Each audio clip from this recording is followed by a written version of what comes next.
రాయి. దీన్ని ఏమంటారు? స్టోన్ అంటారు. చూడండి, మునిగిపోయిందా పైన తేలిందా? మీరందరూ వేయండి. మునిగిందా? మునిగిందా? అయ్యే, ఇదిగో చూడండి, చూస్తున్నారు అందరూ. పైన తేలుతుందా మునుగుతుందా? మునిగిందా తేలిందా? సరే, ఇప్పుడు ఆకు వేద్దాం. ఆకు మునిగిందా తేలిందా? ఎలా? నువ్వు పువ్వే ఆకు పడతలు ఎవరు? ఇప్పుడు చూడండి, ఇప్పుడు ఇది రాయి అన్నమాట. ఇదేంటిది? రాయి. నీళ్ళలో వేస్తే మునిగిపోయింది. మరి ఇదేంటిది? ఆకు. ఆకు నీళ్ళలో తేలుతుందా మునుగుతుందా? నువ్వు పువ్వేయమ్మా, నువ్వు పువ్వేయి. పువ్వు నీళ్ళలో తేలుతుందా మునుగుతుందా? మునిగిందా? చూడు, ఇవి పైనే ఉన్నాయిగా. ఇట్లా వేస్తే అడుక్కుపోయింది అనుకో, అది మునగడం. ఇలా ఉంటే తేలడం. ఓకే, వాడగల చూడండి. ఇవేంటిది? చెక్క.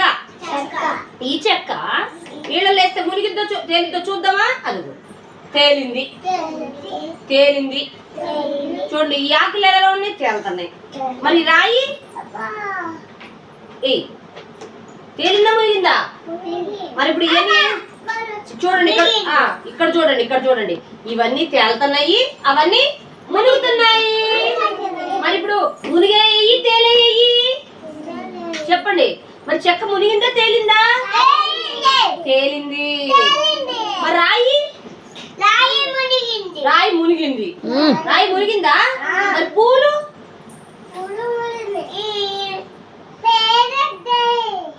తేలి అంట. చూడండి, అది చూడండి. రాళ్ళేమో మునిగిపోయినాయి. మునిగి అడుగు పోయినా లేదా? చూడండి, అడుగు వెళ్ళలేవా? చూడండి. మరి పూలు పైన తేలుతా ఉన్నాయి. పూలు మునుగుతా ఉన్నాయి. ఈ పూలేమో తేలుతా ఉన్నాయి, రాళ్ళేమో మునిగిపోయినాయి. మునిగియా? Okay, stop.